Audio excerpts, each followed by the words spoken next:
From KMXT in Kodiak, it's the Alaska Fisheries Report. I'm Terry Haines.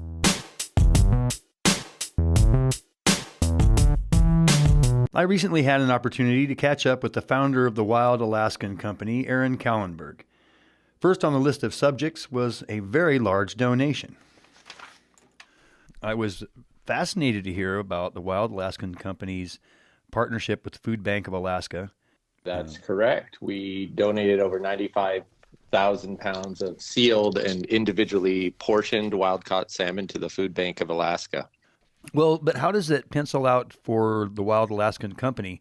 $1.4 million donation. What did the shareholders or the investors think about this donation that was pretty much 100% accepted? Yeah, I mean, we had broad support, not only for the donation, but, when we converted the company to a public benefit corporation, unanimous shareholders support for that move. We're playing a long game here. Anytime you donate over $1 million worth of product, it's going to affect your bottom line. But, Wild Alaskan, like I said, we're fortunate enough to be able to do this and do it without putting the company in any sort of existential threat. The company has grown quite significantly over the past few years, and this is a comfortable amount of product for us to put back into Alaska, especially towards those in need, and so we had broad support, given the company's position financially, and also its public benefit purpose. It was ultimately a no-brainer for everyone involved, management and the board. You're a public benefit corporation, right, which is an unusual designation. I guess it's only less than 5,000 companies across the country are public benefit corporations. What does that mean? How does that make you different than just a regular for-profit corporation? Yeah, so a public benefit corporation is a pretty unique designation. We have a public benefit purpose that we've filed as part of our charter, and that extends the company's mandate beyond simply providing return to shareholders. Instead, we're looking at serving a larger group of stakeholders at the Wild Alaskan Company. Those stakeholders include the shareholders, but they also include Wild Alaskan employees, team members, members of Wild Alaskan's membership service, the community at large, and of course the fish. Without keeping the fish sustainable, none of this is possible. So when we went to amend our corporate charter to become a public benefit corporation, we focused more inclusively on a broad set of stakeholders that would truly allow us to fulfill our mission, which is to accelerate humanity's transition to sustainable food systems. Originally we were looking at a smaller donation of about $50,000 worth of product. And, interestingly enough, while the chief of staff at Wild Alaskan, he's also grew up in Homer with me and joined the company last year. When he joined, he'd been working in the not-for-profit sector for over a decade. He decided to come into the commercial sector, and of course, Alaska is near and dear to his heart. And he told me something interesting, when he decided to leave the not-for-profit sector. He said he wanted to donate $1 million to a cause. And he figured if he had done that, he would have made, more than $1 million, so that was a good litmus test. And, we had this donation plan to be right around $50,000. And, there's something that struck me about, that goal and his ambition and, why he joined Wild Alaskan. And there was obviously a lot of values alignment there. And I was actually deep in a workout, and just inspired by, what his name is James Walton, had said. And I thought to myself, why can't we do this? Why couldn't we do, a larger donation right now? And I called up, Wild Alaskan's, board. I pitched the idea to them, and to my surprise, it was received with, that's a great idea, because it was a rather large donation. And then I went back to James and I said, well, James, congratulations. I know you want to donate $1 million someday in your life. We're going to give you an opportunity to trial run that.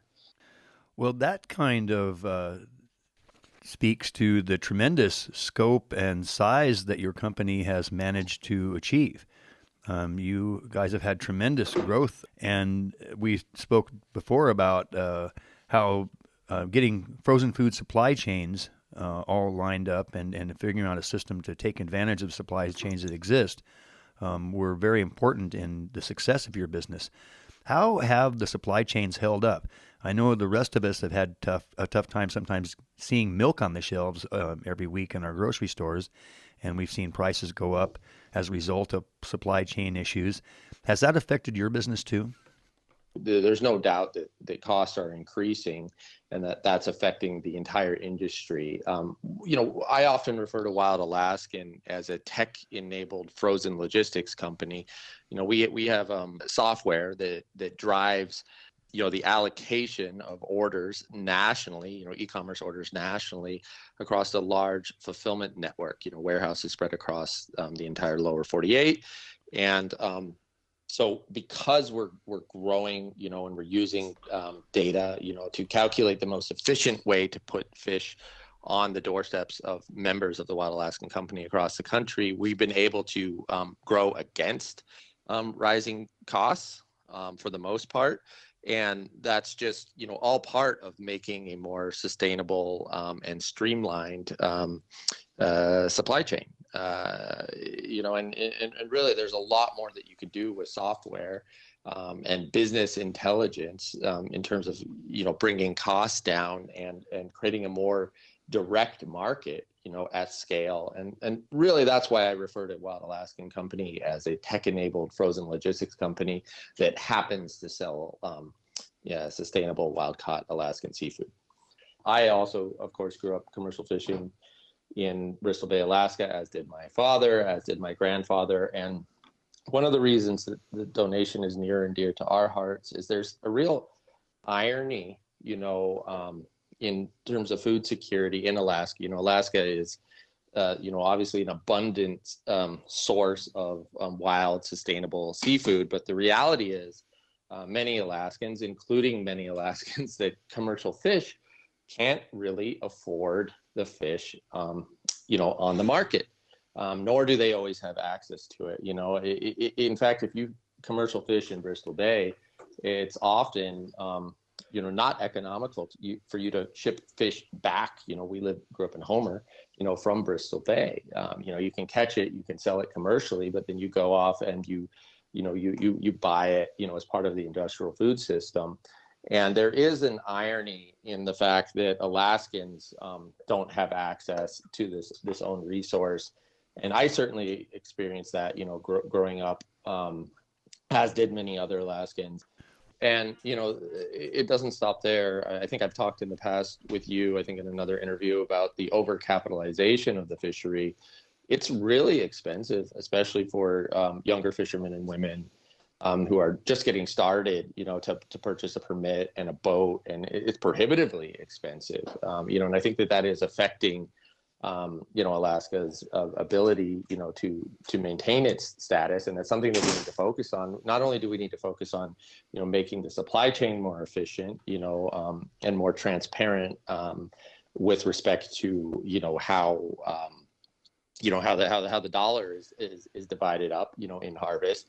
All the way through processing and to the end market, but we also need to focus on creative means of capitalizing the fleet, and the fisheries that allow new entrants, so that we have people that are want to fish. There's no shortage of people that love the lifestyle, but also can afford to do it. Rather than it being the kind of profession, I'm putting that in air quotes, where you have to, be a millionaire before you can even put a boat in the water.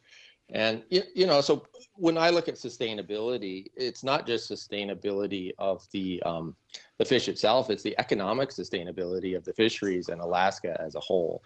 And, a lot of the irony right now that, again, the fishermen and women, can't, quote unquote, afford to go fishing or quote unquote, afford, the product in market. was not lost upon us when we made this donation. Support for the Alaska Fisheries Report comes from the Alaska Seafood Marketing Institute, working to raise the value of our seafood harvest for the benefit of all Alaskans. On the web at alaskaseafood.org.